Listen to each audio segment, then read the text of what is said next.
Europe 1. Le vrai faux, bonjour Géraldine Wassner. Bonjour Patrick, bonjour à tous. Et les mythes qui entourent la légalisation du cannabis. Un rapport du think tank Génération Libre a beaucoup fait parler ces dernières semaines. Il milite pour la légalisation orchestrée du cannabis. L'enjeu est financier mais aussi social pour son auteur Gaspard Koenig, comme l'aurait compris la Californie.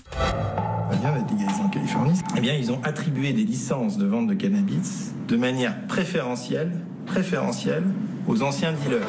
En Californie, les licences sont prioritairement attribuées aux anciens dealers. C'est vrai ou c'est faux? C'est complètement théorique. Au début du mois de mai, 6000 licences temporaires avaient été distribuées en Californie où la vente récréative est légale depuis le 1er janvier et 6 d'entre elles exactement, donc 0,1%, ont été attribuées non pas à d'anciens dealers, mais à des gens qui vivent dans les quartiers difficiles de la seule ville d'Oakland. En fait, le programme dont parle Gaspard Koenig reste marginal. Il est né de la colère des communautés noires et latinos qui constatent depuis que la légalisation s'étend que ce commerce juteux leur échappe totalement. Plus de 80% des boutiques dans tout le pays sont détenues par des blancs parce que les licences, l'immobilier sont trop chers, qu'il faut avoir un casier vierge. Or, ces communautés ont été harcelées par la police pendant des années dans sa guerre contre les drogues. Les noirs des quartiers pauvres étaient 4 fois plus arrêtés que les blancs, souvent pour simple possession. Or, ce passé les empêche d'entrer dans le business. 4 villes, donc les plus progressistes, ont adopté un plan pour leur réserver des licences.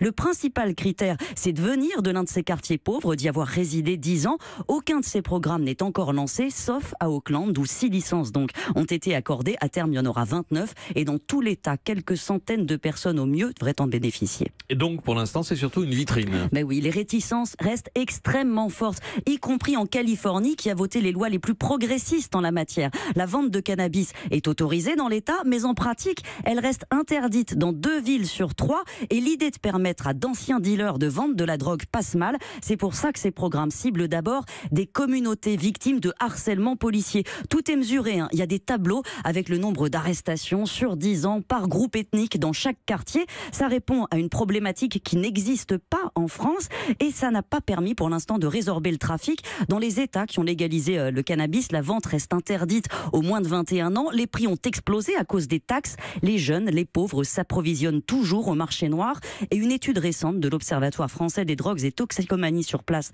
l'a montré, la criminalité n'a pas vraiment baissé. Maintenant, il est trop tôt pour tirer des conclusions, hein. Les lois sont encore récentes, elles vont s'adapter. Merci à vous Géraldine Wassner et à demain.